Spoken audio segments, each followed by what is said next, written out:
Hola, buenas tardes a todos. Estamos transmitiendo ahora sí en vivo. Tuvimos un problema con el audio. Una disculpa. A nombre de la Asociación Nacional de Economistas Politécnicos y de Les Pro Humanitas, le damos la más cordial bienvenida ahora sí a este foro en el que hablaremos de la perspectiva de las telecomunicaciones en México desde el marco normativo y económico. Tenemos un gran panel de especialistas en el ramo a quienes les agradezco su participación. En primer lugar, a Paola Lemus. Ella es economista egresada de la UAM con maestría en Tecnologías de la Información y Comunicaciones. Por el ITAM, especialista en regulación y competencia económica en el sector telecom. Bienvenida. Hola, muchas gracias.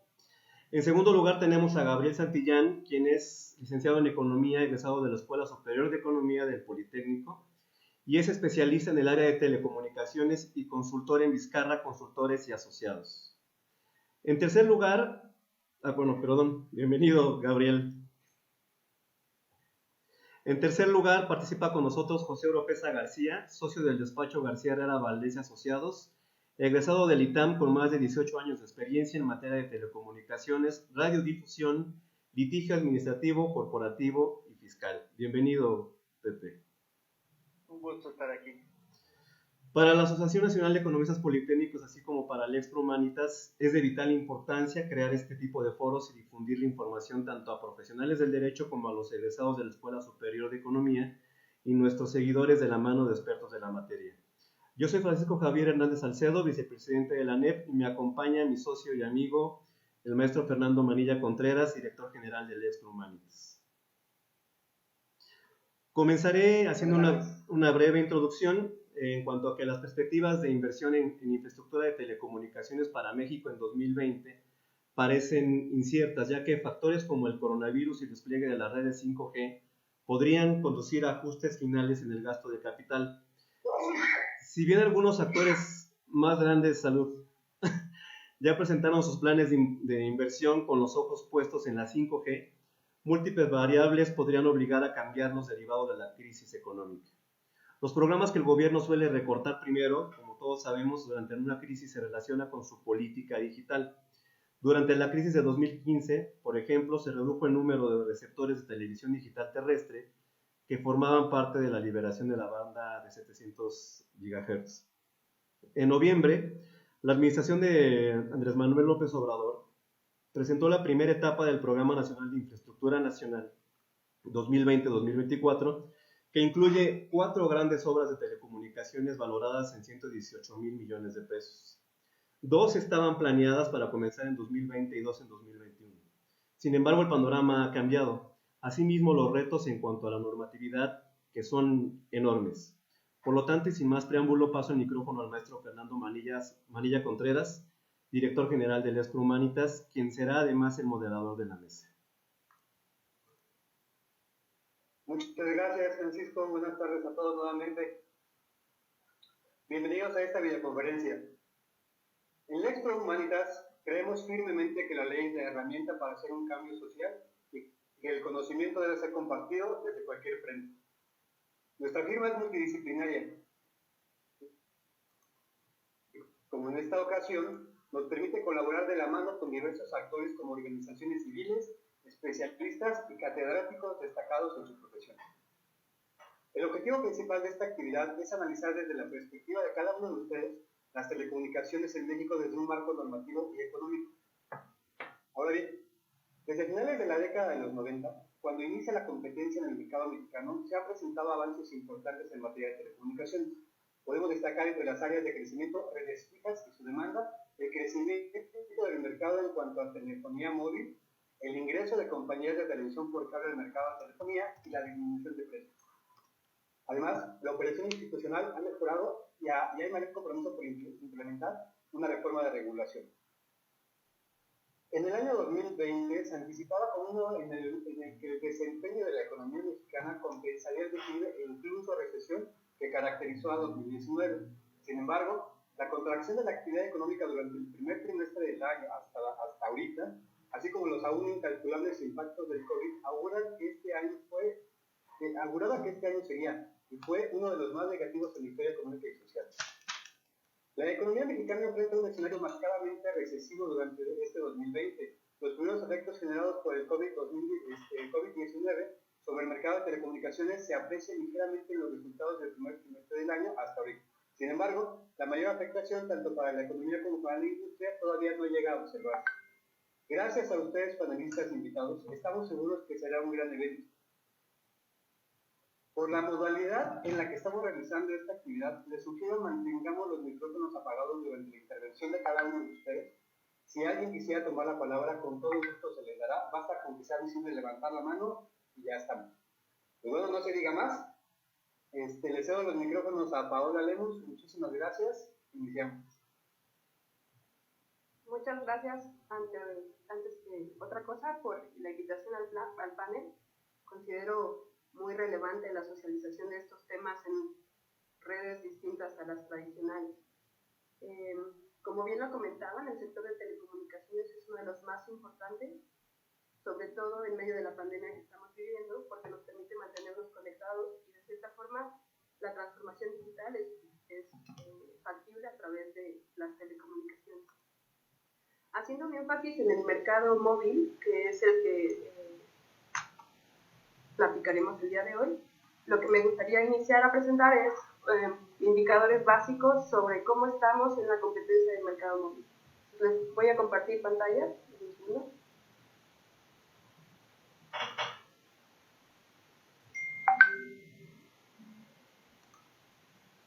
¿Ya me ven? Sí. De acuerdo. Entonces, ¿cómo estamos? ¿Cómo hemos avanzado a partir de la reforma de telecomunicaciones? Vemos que en general el rol del IFT ha sido positivo. Hemos tenido caídas de los precios en 40.25 para, por ejemplo, el índice de precios del sector móvil, de telecomunicaciones móviles. Y esta caída de precios, que en gran parte se debe a la tarifa cero que fue vigente durante unos 3 años, permitió incrementar la teledensidad móvil. Hoy en día tenemos 75 individuos conectados a través de Internet móvil y esta caída de precios también nos ha permitido incrementar el consumo promedio de los servicios. Pasamos de 1 gigabit por usuario en 2015 a un promedio de industria de 8.8 gigabits por usuario. Esto nos habla, por ejemplo, de que hay una gran capacidad en las redes de Internet móvil, ¿no? También el mercado ha disminuido su concentración, el índice del IHH ha disminuido para banda ancha móvil 1.390 puntos. No obstante, seguimos con un mercado súper concentrado, ya que el IHH está por encima de los 4.000 puntos, ¿no? Pero este enfoque de esfuerzos nos ha permitido incrementar los ingresos y la inversión de los operadores, lo cual, sin duda alguna, nos indica que hay certidumbre jurídica y financiera en el sector de telecomunicaciones. No obstante, también es importante que veamos cuáles son los otros datos que tenemos, y no me refiero a los otros datos por la moda, sino los que están en el portal del Instituto de Telecomunicaciones, y cuál es el análisis que podemos obtener de ello, ¿no? Tenemos que en 2013 teníamos 4 operadores con infraestructura propia, Telcel, Nextel, Yggdrasil, Telefónica, y esto nos decía que teníamos una competencia basada en infraestructura. Una competencia basada en infraestructura nos permite tener mayor diferenciación de servicios, diferentes calidades y diferente oferta de servicios. Hoy en día tenemos en realidad 2 operadores con infraestructura propia. Recordemos que Telefónica regresó todo su espectro al Estado y tenemos un operador mayorista que opera en la banda 700. Además, tenemos 16 operadores móviles virtuales, 9 de ellos están con Altán Redes y el resto están con Telcel. Entonces, hoy en día tenemos más bien una competencia basada en servicios que en infraestructura. Entonces, ahí tenemos uno de los principales retos para el futuro. ¿Cómo incentivamos una competencia basada en infraestructura que nos permita tener una diferenciación en los servicios? Podemos ver que el mercado, como lo comentábamos, con los indicadores del instituto, está altamente concentrado, y me gustaría nada más como plantear básicamente cómo estamos medido el mercado en ingresos, tráfico y usuarios. Entonces, si vemos cómo estamos por usuarios, sí vemos que hay una disminución de la participación del agente económico preponderante, en este caso Telcel, que ha pasado de tener 82% previo a la reforma de telecomunicaciones a tener 71% del mercado con datos de junio del 2020. No obstante, sí es necesario que hagamos como un zoom a los servicios y podemos ver que Telcel, dentro de este mercado de postpago, del mercado móvil, ha mantenido una participación constante en la distribución de los usuarios postpago. Este mercado, sin embargo, ha duplicado su tamaño, ha pasado de 9 millones de suscriptores a 18 millones de usuarios, pero Telcel sigue manteniendo una cuota de mercado del 72%. Entonces, ahí hay una concentración que es importante analizar, ¿no? Y como lo comentaba, tenemos en total 16 competidores, pero son una gran parte operadores móviles virtuales, ¿no? Si medimos la concentración del mercado en términos de tráfico, podemos ver que al contrario de lo que se ve medido en usuarios, medido en tráfico, la participación de Telcel está incrementando. 4 puntos porcentuales en 5 años, tampoco es que sea tan grave, pero sí vemos que hay una disminución de la participación, por ejemplo, de AT&T en el mercado. Esto pues sí nos implica ver cómo hacemos para que incremente el tráfico de los operadores distintos al agente económico preponderante y que podamos llegar a una competencia, como lo comentaba, basada en infraestructura, ¿no? Finalmente, en medido en ingresos, lo que vemos es que el agente económico Telcel tiene el 65.3% del mercado medido en ingresos, por lo cual sí pareciera que es importante regular el mercado para buscar una competencia dinámica y buscar algunas herramientas para poder poner una cancha pareja para todos, ¿no? Lo que vemos es que Telcel es el único operador que ha logrado mantener un EBITDA positivo consecutivamente. En los 5 años que lleva AT&T en el mercado, solamente en diciembre del año pasado, el último trimestre del año pasado, logró un EBITDA positivo. Y pues pareciera que las pruebas de rentabilidad son cada vez más críticas para el desarrollo, ¿no? Finalmente, solamente para dejar como un esquema del mercado como está, estamos en teledensidad móvil por encima de la media, solamente el único estado que está por debajo de 50 usuarios por cada 100 es Chiapas, pero vamos incrementando en términos de teledensidad, que sería el equivalente a la penetración para los usuarios.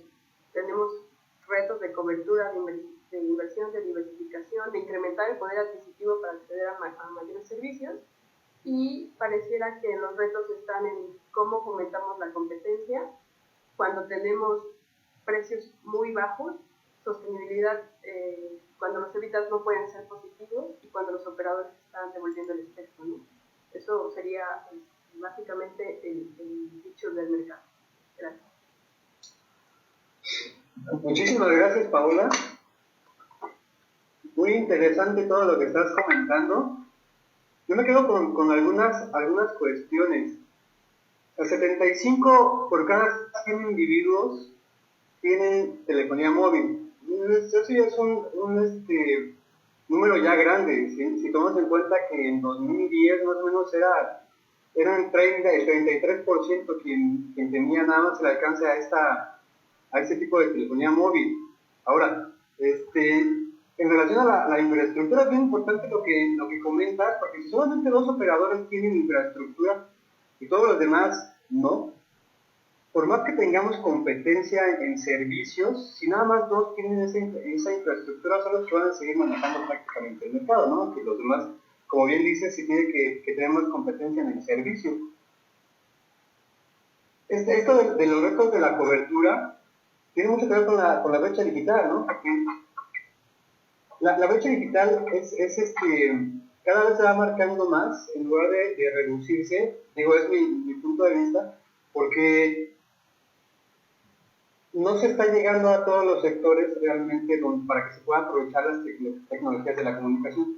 Entonces, esto que comentas de que 75 por cada 100 individuos, pues bueno, ya es bastante, ¿no? Como en regiones, como dices, en Chiapas, 50 cada 100, bueno, se está bajando. Muchísimas gracias, Paola. Gracias. Oigan, un paréntesis, si estamos en vivo, me dieran mensajes de que no estamos en live. ¿Sí? Vamos a corroborarlo. ¿Listo? Sí, sí estamos en vivo. Sí, sí estamos en vivo. Ok, gracias. Te seguimos contigo, Gabriel, me parece, ¿no? No te escuchamos, estás en silencio.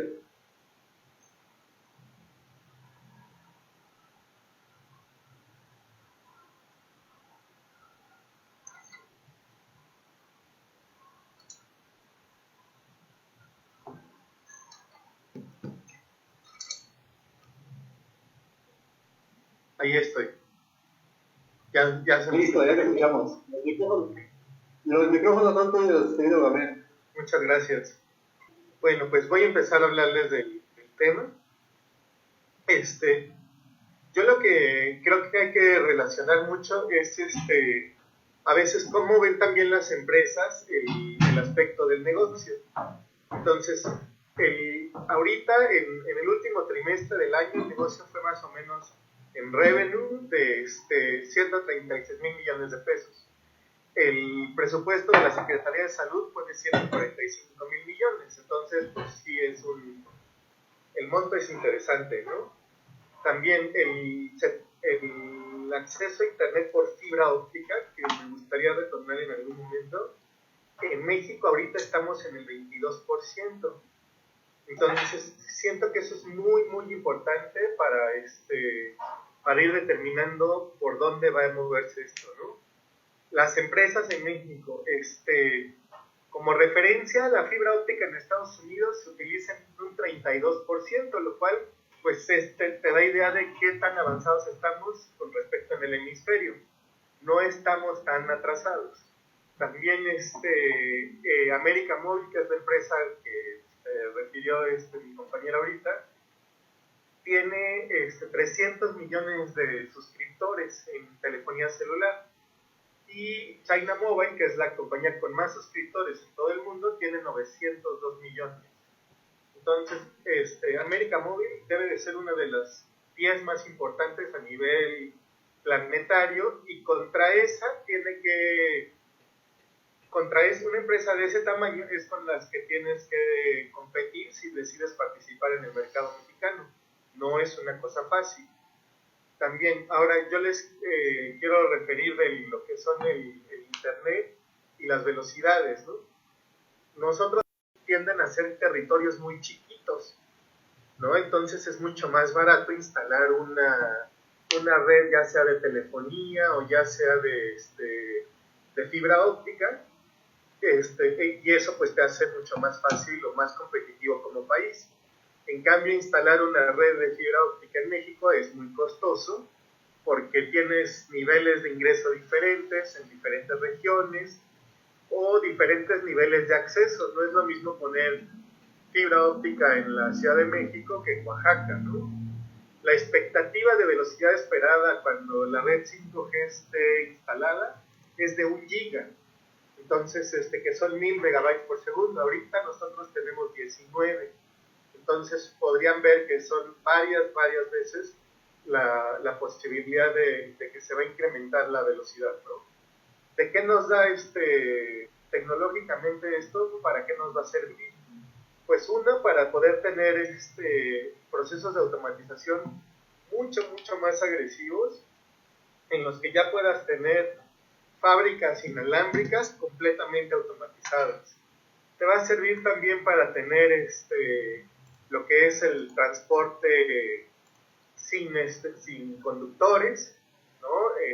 Ahorita, por ejemplo, en Estados Unidos, AT&T ya está desarrollando autobuses, ¿no? No solamente se trata de coches personalmente, ¿no?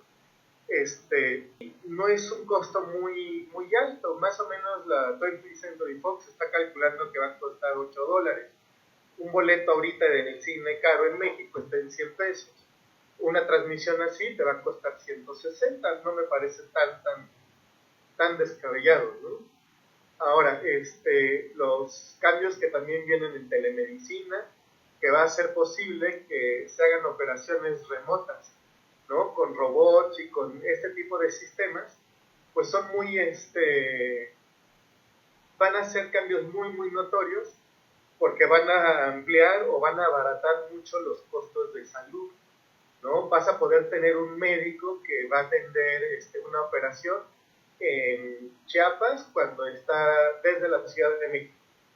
Entonces, esa persona va a poder acceder a servicios de salud mucho más baratos y mucho más eficientes. Ahora, ¿cuáles son los problemas? Pues coincido con la parte de la concentración excesiva del mercado, ¿no? Porque si bien comentabas que la participación de Telmex disminuyó, también es cierto que Telmex, en lugar de estar compitiendo, o América Móvil, en lugar de estar compitiendo en México, se puso a comprar redes en el resto de América Latina. Inclusive llegó a comprar en Austria, me parece. Entonces, no es que Telmex o las otras empresas se hayan hecho más competitivas, es que por las restricciones de mercado no ha habido, Telcel no ha desplegado su capacidad de competencia, ¿no?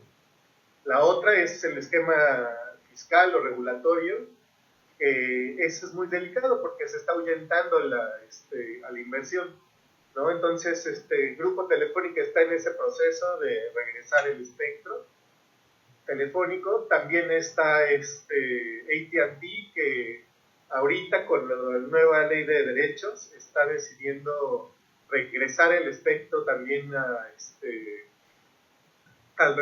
ente regulador, y dice, ya no lo voy a ocupar porque no me conviene invertir en México. Y hay también una cosa que es delicada, que no hay que dejar de olvidar, que en estados de la República como Veracruz o Tamaulipas, pues organizaciones ilegales, o sea, el crimen organizado, ha establecido redes de telecomunicaciones propias que compiten de manera desleal y que están fuera de toda regulación. No solo es peligroso en temas de seguridad, sino también en el manejo de las redes, ¿no? También está este proceso de separación funcional entre Telmex y de Última Milla, que es el proceso de división de Telmex para ser un proveedor de servicios en base al esquema regulatorio, y otro que va a ser el que va a dar el servicio de Última Milla, que es el que va a ser el que formalmente te esté dando el servicio. Otro esquema u otra consideración muy importante es el problema de Cisco con Huawei, porque Huawei fue expulsado de Estados Unidos, de Canadá, de Reino Unido, porque en la instalación de las antenas con las que se está instalando la red de 5G, y en México se está utilizando mucho porque es un equipo que se está haciendo mucho más, es más económico que los demás marcas, ¿no?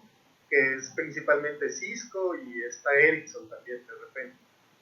¿Y qué está pasando? ¿Qué puede pasar? Que Cisco ya ha manifestado a sus clientes que si encuentra en sus redes equipo Huawei no va a funcionar. Entonces ahí hay un asunto muy delicado que rebasa los límites de nuestro país en cuanto a regulación. Y pues las promesas a cumplirse, ¿no? Que es Altán Redes, pues lo que decíamos que es la segunda empresa que tiene infraestructura para poder dar el servicio con la red compartida, se llama, ¿no? Es un proyecto muy interesante. También está American Tower en esa parte, que están dando el servicio de las redes y que está entrando en otro esquema de competencia, ¿no? Otra parte que va a ser muy importante y que va a cambiarle la forma del mercado es lo del Instituto de Internet para Todos, que está manejando la Comisión Federal de Electricidad. ¿Por qué? Porque ellos van a dar el servicio de fibra óptica y tienen fibra óptica instalada en todo el país. Donde haya una torre una torre de la Comisión Federal de Electricidad, hay una hay un servicio de última milla que puede utilizarse de una manera muy rápida. Esas torres pueden, como la comunicación de internet se usa el formato de voz sobre IP, tú podrías jalar de la torre de luz una torre de telecomunicaciones y mandar tus datos vía internet para manejar todas las llamadas telefónicas, ¿no? Y la red compartida, que está siendo el nuevo esquema de negocio de los operadores móviles virtuales, ¿no? Yo pongo aquí el último que yo vi, que es el de Videofone. ¿Cuáles son los retos para mí? Es cómo disminuir el costo del internet en México, cómo fomentar la competencia, cómo regular el sector sin retrasar la llegada de nuevas tecnologías, y quién puede invertir en telecomunicaciones en México y en esta nueva generación de tecnologías. Yo les pongo como referencia las tarifas, porque yo lo que más me dedico es a comercio internacional de tarifas y utilizo las tarifas de todo el mundo, ¿no? Entonces pongo como comparación que una llamada en tarifa de mayoreo de México está en .0017 centavos el minuto, y una tarifa una llamada de Nicaragua, Mobile Claro, que es también el servicio de Telmex, para que comparemos Telmex contra Telmex en dónde vende y cuánto cuesta, ¿no? Está en .022 en 2 centavos, ¿no? Está China Mobile, que es un mercado monopólico, que está donde está la mayor cantidad de suscriptores, está en 16 centavos el minuto. Un mercado como el cubano, donde solamente hay un proveedor, ¿no?, está en 65 centavos de dólar el minuto. Entonces, eso lo pueden tomar como referencia para qué pasa cuando los mercados se concentran de más, o qué pasa cuando los mercados tienen condiciones muy propias, ¿no? Por ejemplo, Chile tiene un mercado muy concentrado en Santiago y después tienes que dar servicio en toda la zona rural. Entonces, ¿qué hacen ahí? Por ejemplo, tienen tarifas muy caras en la ciudad, que son las que financian el desarrollo en todo el resto de la región, ¿no? También son esquemas que pues sirven para compensar, pero que a algunos usuarios los afectan y a otros pues los benefician. Entonces, yo creo que sí es muy importante entender que esto para las empresas es un negocio, y mientras demos el esquema y entendamos cómo lo hacen en un negocio, cómo hacen rentable estas instalaciones de varios cientos de millones de pesos, y en 10 años, pues te da idea de por qué es tan difícil mantener un rendimiento alto, ¿no? Normalmente se manejan con márgenes muy, muy estrechos del 2, del 1% de rendimiento, y eso pues hace complicado fomentar con leyes un esquema de competencia. De mi parte es cuanto.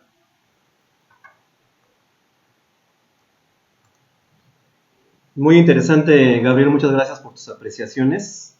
Yo me quedo con la semblanza que acabas de dar, el panorama bastante amplio y bastante completo de lo que es el mercado de las telecomunicaciones, y ahí quedarían algunas preguntas que haremos al final, porque sí es muy interesante analizar en qué rango de precios estamos nosotros al consumidor en cuanto a telefonía, y obviamente también hacia dónde vemos que vaya a crecer el mercado conforme a las inversiones que se vislumbran tanto del gobierno federal como de las propias empresas. Pero ahorita regresamos a eso, y ahora damos la bienvenida a José Oropesa, que es especialista en la parte normativa regulatoria, y ya tiene más de 18 años de experiencia, y creo que su aportación y su experiencia nos va a enriquecer bastante. Bienvenido, Pepe. Hola, muchas gracias. Creo que también soy el único no economista del grupo. Espero que eso me dé una perspectiva un poquito. Tampoco Fernando es economista, es también abogado. Ah, colega. Sí, yo te entiendo. Yo te entiendo. Sí, la verdad es que el mercado que tenemos ahorita en México y su regulación evidentemente deriva mucho de la privatización y de la apertura de la competencia de los 90.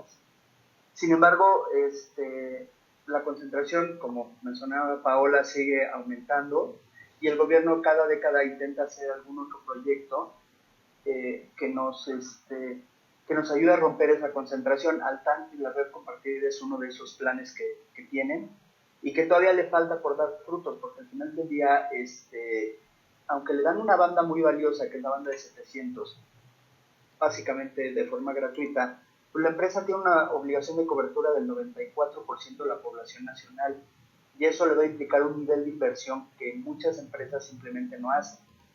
Creo que esos niveles de cobertura solo los logra Telcel y no siempre, creo que de hecho se queda corto, porque muchas de esas áreas no van a ser económicamente rentables, aun si les regalan la banda, que la banda fue en su momento pues, tenía un valor importante.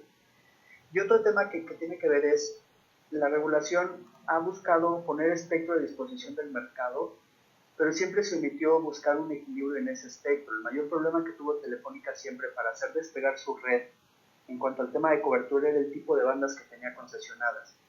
En México y a nivel mundial, la regulación en materia de telecomunicaciones siempre sigue a la economía. Al final del día este mercado es un mercado que por naturaleza tiene fallas importantes y una tendencia al monopolio natural y casi toda la regulación en materia de telecomunicaciones refleja ese hecho.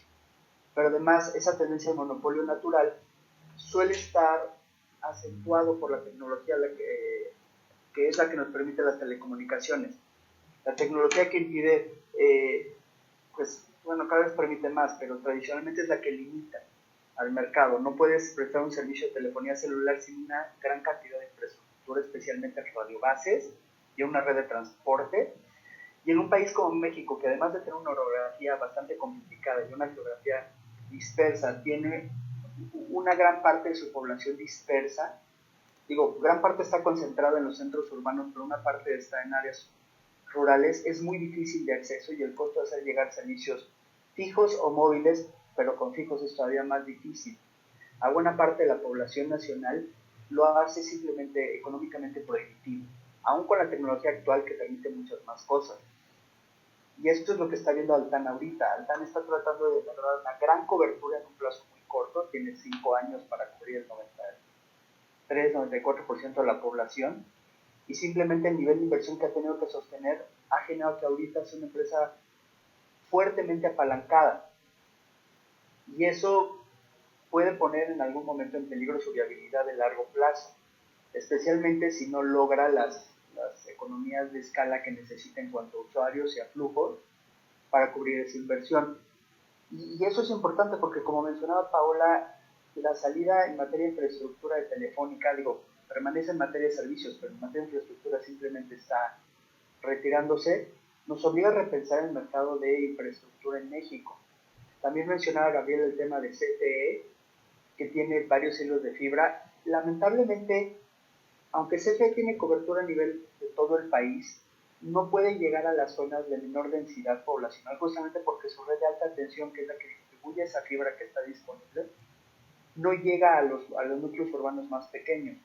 Y eso es lo que a mí en lo personal me hace dudar de la viabilidad de CFE, Telecomunicaciones e Internet para Todos, que es que es como la idea que intentó disparar este sexenio, porque aunque la red de fibra óptica es maravillosa para transportar cantidades importantísimas de datos para una red de transporte, nos puede dejar muy cortos para cobertura social. El costo de hacer llegar fibra a localidades de baja densidad poblacional es altísimo y el número de usuarios que puedes recuperar en un mercado de estos, en el mejor de los casos, es muy bajo para sostener ese tipo de inversión. Por eso en el sexenio pasado, con sus múltiples errores, la intención era dar cobertura social mediante cobertura satelital, que también es costosa, evidentemente, pero no requiere una instalación adicional ya que tienes el satélite en órbita, y ahorita tenemos 3. uno de ellos que está diseñado especialmente para cobertura social, que te permite tener puntos de acceso en zonas muy remotas con un costo relativamente bajo, pues, por cada punto de acceso, ¿no? Obviamente el satélite es muy elevado. Y este año ese reto de la cobertura y de la conectividad es doblemente importante y doblemente difícil. El tema del COVID está obligando a la sociedad mexicana a digitalizarse a una velocidad que no llevaba en los últimos años, y eso se ha visto en muchas instituciones públicas y privadas que de repente no están hallando la forma de reaccionar a este proceso. El COVID nos metió a todos a casa y nos obligó a buscar medios electrónicos para muchas cosas en donde antes era muy sencillo. Y la verdad es que muchas autoridades no estuvieron preparadas para este tipo de cambio. Creo que a todos nos tocó vivir este año más videoconferencias en las que habíamos tenido los últimos años juntos. Y nos dio darnos cuenta muchos de que nuestro internet residencial en casa no era lo que prometía o lo que pensábamos. Cuando tienes a 3 personas en videoconferencia o tomando clases en línea, simplemente te das cuenta de los límites de tu conexión residencial, ¿no? Y no quiero culpar a los proveedores porque al final del día no tenían esa demanda de red. No era y tampoco esperaban tener esa demanda de red cuando instalaron esa infraestructura. Y eso hace más importante la cobertura y hace más importante la digitalización de muchos procesos, especialmente de gobierno y de grandes empresas. Y sin embargo lo hace más difícil porque justamente ahora que las empresas de telecomunicaciones tienen que crecer su capacidad de red y su cobertura, se enfrentan a un mercado que, gracias al COVID o a decisiones anteriores, simplemente parece ser que vamos a tener una recuperación económica relativamente lenta. Y eso da mucho de qué pensar porque al final del día en este mercado en telecomunicaciones, como me lo pueden decir los economistas mejor que cualquier otro, la inversión que necesitas hacer para dar cobertura es muy elevada y se recupera solo en el largo plazo. Y en este momento las empresas de telecomunicaciones tienen realmente mucha demanda, pero pocos incentivos económicos para invertir. La propuesta actual de subir en la Ley Federal de Derechos el costo del espectro de varias bandas genera una incertidumbre para empresas que requieren saber cuáles van a ser los costos de ese espectro en los próximos 10 años. Y que se los cambien de un año al otro puede generar mucha incertidumbre, especialmente cuando ellos están haciendo sus modelos de negocios para expandir sus redes, ¿no? Y la verdad es que México no es un país que se distinga por facilitar la instalación de infraestructura. No es culpa de un gobierno en particular, en general el problema es que cuando tienes que lidiar con estados, municipios y la federación para instalar una sola torre, pues sí terminas con capas de regulación que se traslapan y teniendo que seguir esa tendencia. Y eso ha elevado los costos de instalación de infraestructura. El CEL lo sabe, todos los operadores móviles saben que a veces es muy difícil instalar en ciertos lugares. Hay municipios que simplemente no te dejan instalar las torres de radiobases porque siguen pensando que las frecuencias causan cáncer. Y eso es un problema porque todos quieren telefonía móvil, pero nadie quiere tener una radiobase en su esquina, ¿no? Entonces, eso es muy importante y eso va a ser un tema que va a ser referente porque el año próximo tiene que empezar ya empezó, pero tiene que agarrar velocidad del despliegue de redes 5G. Y esas redes están diseñadas no solo para gran capacidad de transmisión, sino para celdas cada vez más pequeñas que permitan una mayor cantidad de usuarios, una mayor capacidad de transmisión de datos, pero en unas áreas geográficas cada vez menores. Y eso va a implicar que haya más radiobases más cerca de las casas de las personas. Y la regulación no está preparada para esa parte, ¿no? Especialmente ahora que todos estamos en Netflix, YouTube, Twitter, etcétera, de forma constante, la conectividad móvil va a demandar más de esas radiobases y de esas bandas de frecuencias y va a ser más común que tengamos más radiobases más cerca de todos, porque de otro modo no hay forma de que el espectro te dé más si no es dividiéndolo en cada vez fracciones más pequeñas, ¿no? Entonces, sí me parece muy interesante, creo que el año próximo va a ser muy complicado y va a abrir temas que tanto los operadores van a tener que considerar como las autoridades, no solo en la parte de la regulación en México de telecomunicaciones, sino los gobiernos van a tener que las autoridades digitalizar sus procesos para evitar mayores contagios en épocas de COVID. Todavía nos falta probablemente un semestre o más de medidas de protección sanitaria y las telecomunicaciones van a ser vitales para sobrevivir ese proceso. Digo, básicamente lo que me gustaría apuntar, me parece que las dos exposiciones de Paula y de Gabriel están muy interesantes y al final del día creo que todos los temas terminan entrelazándose, ¿no? La infraestructura, el 5G, el Internet de las cosas solo funciona con una red de baja latencia y gran capacidad como la 5G y eso nos va a demandar frecuencias que ahorita no están disponibles, que se están poniendo disponibles y mayor facilidad para instalar infraestructura en un ambiente económico que no va a ser el más favorable. Al final del día la economía va a tener una recuperación, creo yo, lenta. Ustedes a lo mejor me corregirán y me equivoqué. Pero el año próximo la recuperación va a ser difícil porque no vamos a salir del COVID en una semana o no va a aparecer un día en que salgan las autoridades y digan, señores, el COVID es parte de la historia. Creo que va a ser una salida lenta y larga, ¿no? Entonces, pues, básicamente era lo que quería apuntar. No sé si haya preguntas o si quieran que pasemos al área de preguntas, pues aquí estamos dispuestos. Muchísimas gracias, Pepe. También es muy, muy importante tu participación, todo lo que acabas de comentar, gran información en tan poco tiempo para digerirla, ¿no? Este tema de las telecomunicaciones, de las tecnologías de la informática y comunicaciones es un tema muy, muy importante que vivimos actualmente, que estamos rodeados de ellos, pero que mucha gente ni siquiera sabe con qué se come, ¿no? También comparto tu opinión que los tres temas se relacionan entre sí. Para mí todo lleva a combatir lo que es la brecha digital en México. ¿Cómo combatirla, no? El acceso a la información y a las tecnologías de la información y comunicación resulta importante en la reducción de la pobreza, porque aumenta la eficiencia y la competitividad de las economías, permite ofrecer mejores servicios de educación y salud y ayuda a crear oportunidades de empleo para poblaciones pobres. Parece ser que la importancia de esas tecnologías en las economías actuales va en constante aumento y se han reflejado ahorita más por lo de la pandemia, ¿no? Como dices, todos estamos encerrados. Sin embargo, también vemos que en México se encuentra debajo del promedio mundial. Hoy, parece ser que también que las principales brechas que se debe abordar se encuentran en la inversión e infraestructura de telecomunicaciones, la demanda de banda ancha y el desarrollo de la industria.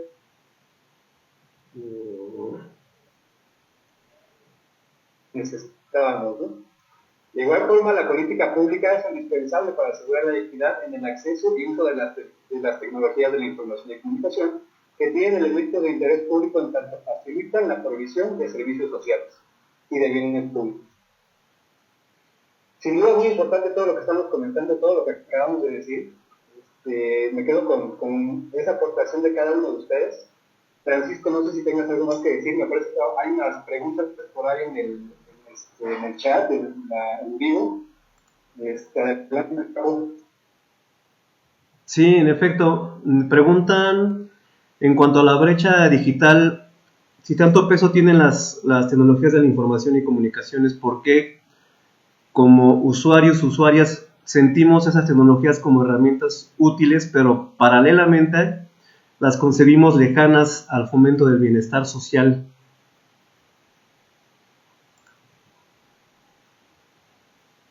Pues es una de esas cosas que ha cambiado últimamente, ¿no? Todos pensamos que el Internet era un lujo hasta que tuvimos que usarlo. Pero lo último que recuerdo es el Banco Mundial estimaba que una cobertura del 10% de banda ancha en la población te podía aumentar el PIB hasta el 1.5%. No estoy seguro de qué tan cierto sea, pero estoy seguro que por ahí va la correlación, ¿no? A ver, déjame ver si hay más preguntas. También respecto de la brecha digital, es cierto que hay comunidades en donde aún cuando tenemos disponibilidad de los servicios de Internet, hay una dificultad en la adopción de las tecnologías de la información. Muchas veces tiene que ver con que México es un país multiparlante, o sea, tenemos multilingües. Y muchas veces el contenido que está disponible en Internet no es asequible para la población en términos de identidad cultural. Y también tiene que ver con la adopción de cómo utilizar la computadora. No todos tenemos educación digital. Entonces, el tema de la brecha digital también es un tema multidisciplinario que hay que abordar, y que no solamente tiene que ver con que ya está el internet ahí y pues ya úsalo, ¿no? También hay una culturalización. Sí, por supuesto. De hecho, tradicionalmente necesitas no solo tener acceso a las tecnologías, sino tener un uso para ellas en tu vida diaria, porque la adopción normalmente suele seguir a la necesidad, ¿no? O al beneficio. Y si una persona tiene acceso a Internet, pero no tiene para qué usar ese Internet, entonces va a ser poco probable que adopte la tecnología, ¿no? Claro, y de hecho ese también es un reto para por ejemplo, Internet para todos. Podríamos tener Internet y tendríamos comunidades adictas a Facebook. Entonces, sí es un reto muy importante la educación digital. Sí, yo lo que pienso es eso, que el modelo educativo también tiene que afectar mucho cómo se incorporan las tecnologías. Por ejemplo, ahorita pues tú puedes tomar una clase con un maestro de Harvard, con un maestro de Yale, en $10. Y como decía Paola, ¿en qué es en lo que más se usa el Internet? Pues México es de los que más usuarios tienen Facebook en el mundo, ¿no? Entonces, hay un modelo educativo que se llama educación inversa, que es o invertida, que es que las explicaciones de los contenidos las hacen vía web y el maestro se dedica únicamente contigo a hacer ejercicios y a desarrollar habilidades más específicas. Entonces, hay lugares en donde eso se puede aprovechar, y hay lugares en donde no. O sea, en la ciudad hay gente que va a estar ahorita con la pandemia en grupos más reducidos y resolviendo únicamente dudas, porque su maestro ya les hizo un video y va a estar, y ahí es donde va a aprender los conceptos, ¿no? Y solamente va a tomar clase con el maestro resolviendo dudas. Y en cambio va a haber alumnos, por ejemplo, que pues no van a tener ninguna de las dos cosas, entonces van a tener que llenar los cuadernillos o métodos mucho más complicados que ahorita en este contexto pues van a generar desigualdad, ¿no?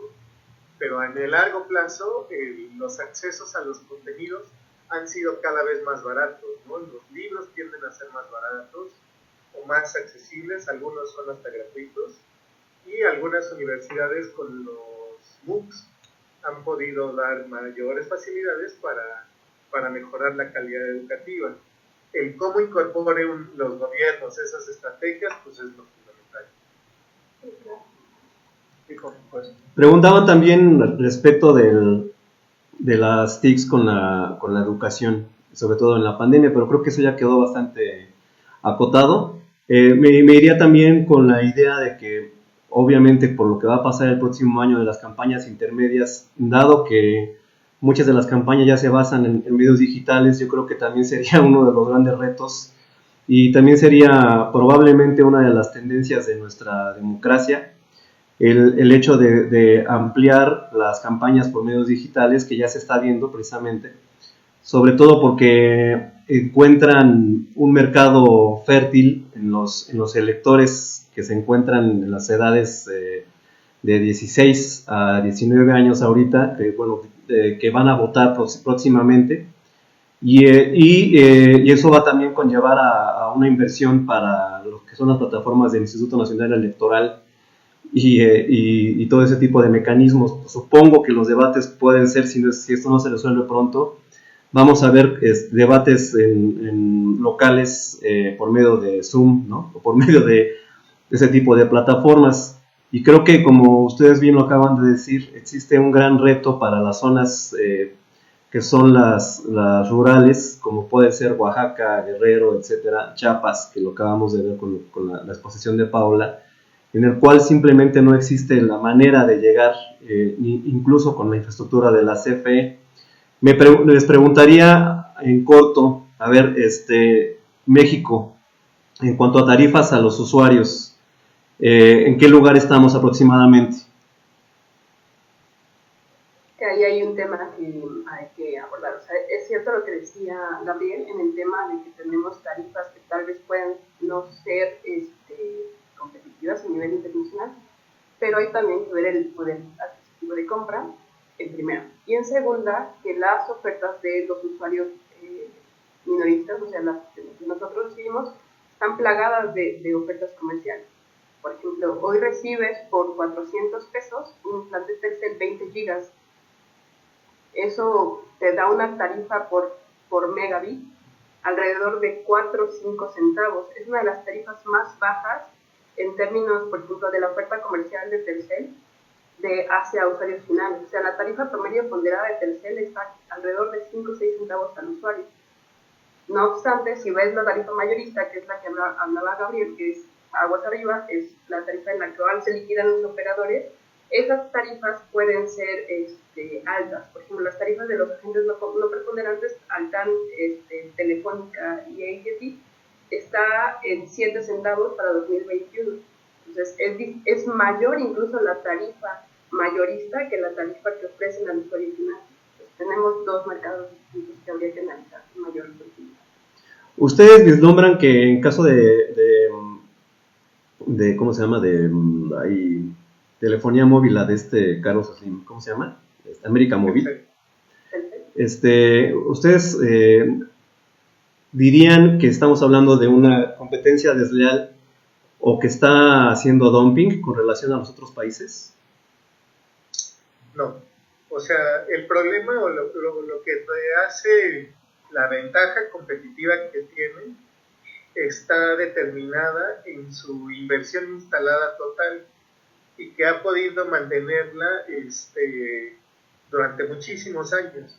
O sea, cuando empezó, yo les recordaría que Iusacell tenía más mercado al principio, pero poco a poco ha podido irse expandiendo o se fue expandiendo y le ha dado mantenimiento a una inversión muy, muy, muy, muy grande.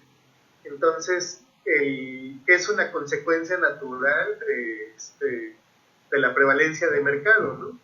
Entonces, el mercado dejó de ser competitivo, en mi opinión, pues antes de 1997, 1998, que fue donde realmente le terminó de hacer una gran inversión en la segunda generación de infraestructura de telecomunicaciones, y a partir de ahí ha sido dominante y le ha permitido tener siempre menores costos por su tamaño.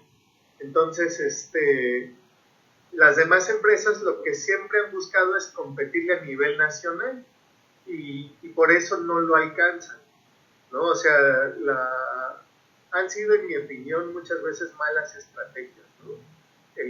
Lo que no permite que las otras competencias, las otras empresas puedan ser competitivas.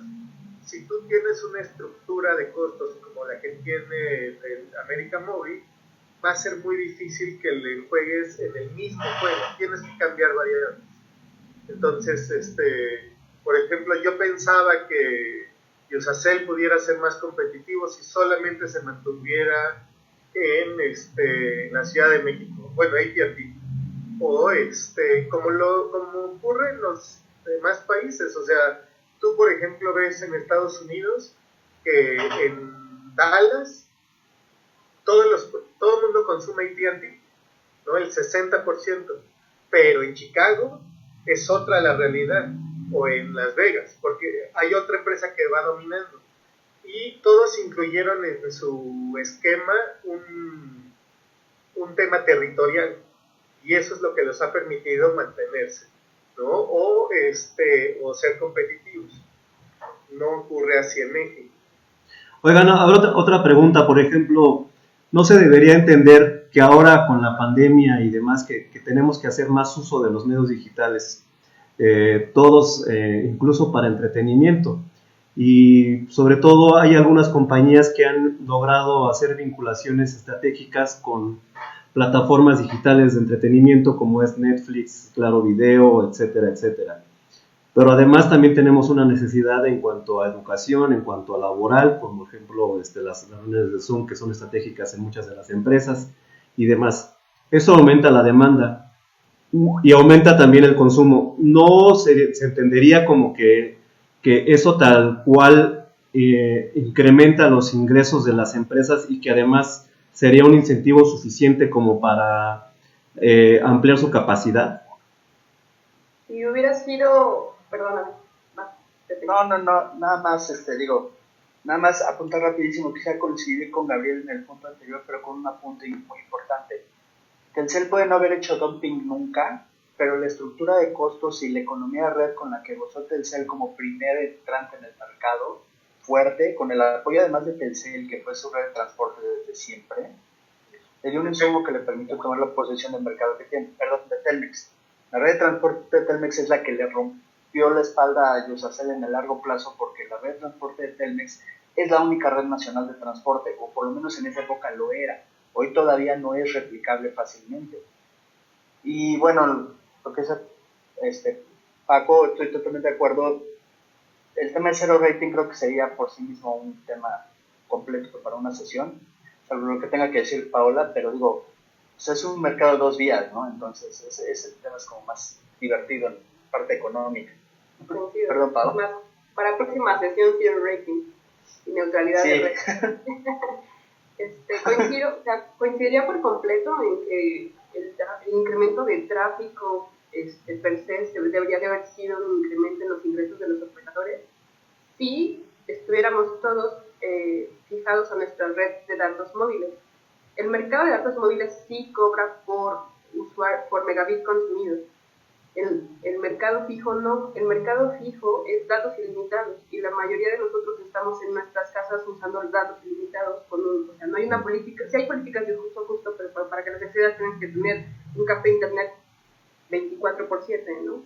En realidad lo que sucedió es que hubo una migración del consumo de datos móviles al consumo de datos fijos. Entonces eso de hecho le perjudicó por completo a AT&T y a Telefónica, que dejaron de percibir sus ingresos de servicios excedentes de usuarios postpago y prepago, porque estamos en casa, ¿no? Entonces, de hecho, la pandemia fue contraproducente para los ingresos de los operadores móviles y no necesariamente incrementó la de los servicios fijos, excepto por los incrementos de ancho de banda.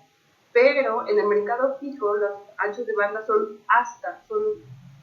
ofertan hasta 30 megas, pero te siguen dando 3 por cobre, entonces no llegan. Entonces, sí, aun cuando cambias tu paquete para tener mayor conectividad de dispositivos, sigues manteniendo una oferta restringida, entonces bajas de paquete. Entonces, sí hubo al principio, pero la tendencia es estable, ¿no? De los operadores.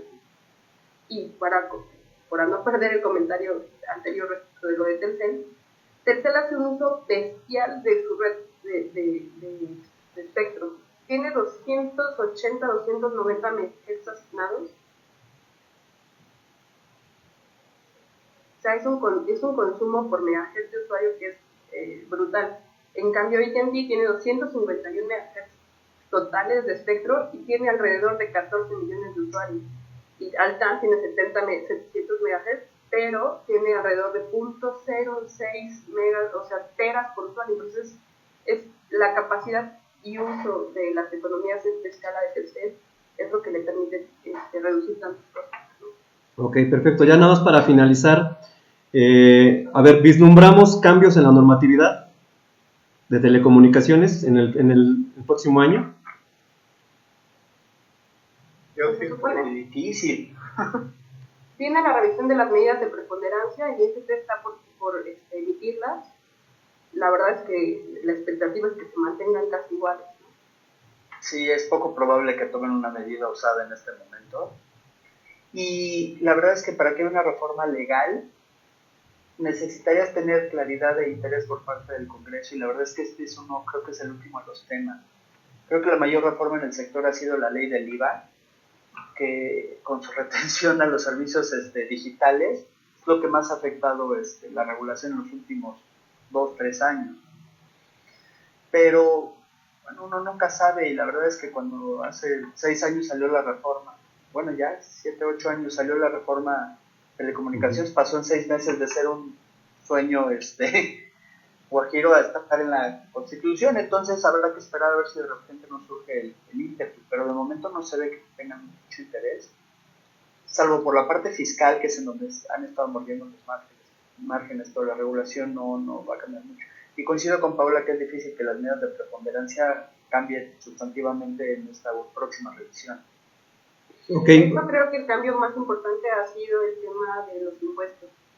O sea, tenemos bandas de espectro radiolítico, la 3.5, que es una de las más importantes para el despliegue de las redes 5G, que sus derechos se renovaron en 1.500 millones de pesos, solo para acceso fijo, y por definir los derechos para uso móvil. Entonces, con este incremento de la Ley Federal de Derechos, pues quién sabe realmente cómo le pega a las inversiones, ¿no? O sea, ni siquiera son regulaciones que haga IFT que estén afectando, son externas. Ya nada más. Que además son una paradoja, ¿no? Porque el aumento de pago de derechos, considerando que además ya el concesionario pagó una contraprestación por esa banda, es como decir, híjole, ya te vendí la casa, pero ahora te voy a cobrar el predial, ¿no? Sí, claro. Es una cosa así. Saca más caro que la casa. A veces. Lo que va a cambiar en el mediano plazo va a ser mucho el costo de lo que es banda ancha y de los servicios de fibra óptica. ¿Y por qué insisto tanto en esa parte? Porque si tú tienes un servicio de fibra óptica local, eso es un costo indirecto que cambian los costos de los consumidores individuales. O sea, en una casa tú tienes una sola fibra, y todo el mundo está interesado en el 5G porque pues tienes en una casa con 2 personas, tienes 2 suscriptores o 4, los que vivan, por teléfono. Y en cambio la fibra óptica, que es la que para mí sería la esperanza para poder regresarle la competitividad al mercado nacional, es la que le puede indirectamente ir guiando en dónde es negocio invertir y en dónde sí puede, hay posibilidades de que mejoren las condiciones de mercado, ¿no? Principalmente pues en las 100 ciudades más grandes, que pues en todas esas sí hay acceso a fibra óptica, o sí va a haber accesos de última milla, y entonces sí, ahí podrías tener un cambio en la componente, en la estructura de costos, que te pudiera acercar a lo que tienes del SENA ahorita. Perfecto, ya para finalizar, quisiera saber nada más sus conclusiones. Si quieren, empezamos por Paola. ¿Cuáles serían tus conclusiones, Paola? Del sector, creo que vivimos un entorno extraordinariamente complejo. Tenemos muchos retos en competencia. Coincido que es muy importante detonar la competencia regional. Tenemos asociaciones que no son visibles, como las de proveedores de servicios WISP, que son proveedores locales que utilizan bandas libres, pero que necesitan necesariamente redes frontales, y que eso no se ha vislumbrado como un detonante de la competencia, y creo que es necesario que lo hagamos. Creo que necesitamos mayor dinamismo y transitar hacia una competencia dinámica y basada en infraestructura. Perfecto. Gabriel. Pues yo les pondría 2 ejemplos. Detroit y Chattanooga, Tennessee, son ciudades en Estados Unidos que han cambiado la competitividad de su ciudad invirtiendo en infraestructura de fibra óptica, ¿no? Al tener una mejor velocidad de internet, están cambiando lo que son las condiciones de desarrollo de la zona. Entonces, esos cambios son a nivel local y técnicamente son factibles para competir contra las grandes empresas de aquí, ¿no? Entonces yo pienso que yo estoy muy optimista en esa parte, no me preocupa tanto, o no veo tan oscuro el esquema en la parte de fibra óptica, y pienso que ahí es por donde se va a mover el mercado en los siguientes años. El resto del mercado va a incorporarse muy lentamente al 5G por la dominancia del sector de América Móvil y por el costo de la inversión. Maestro José Oropesa García. No, yo creo que sí, el año próximo va a ser un año de crecimiento en infraestructura, en usuarios, en consumo, como lo ha sido los últimos años.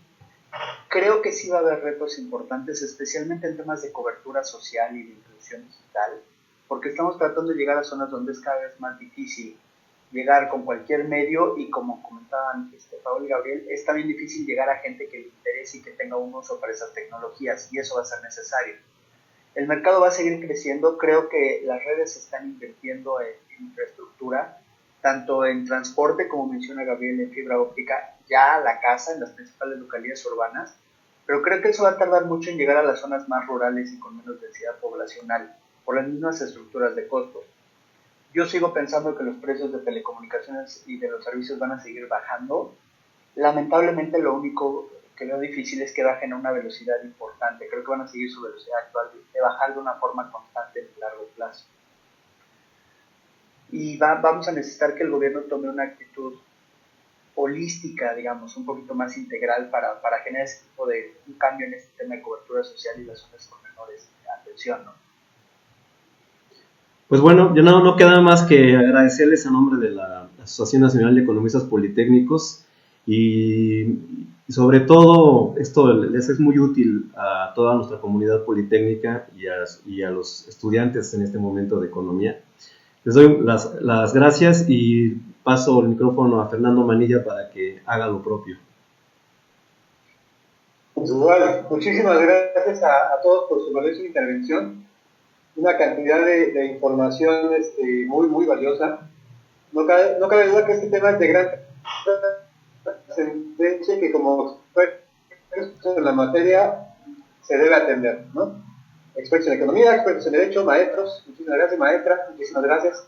Y bueno, los invitamos a que sigan en nuestras redes sociales, en internet, pues continuaremos haciendo este tipo de actividades con temas que con toda seguridad será de su interés. Muchísimas gracias. Hasta luego. Gracias a ustedes. Gracias, hasta luego.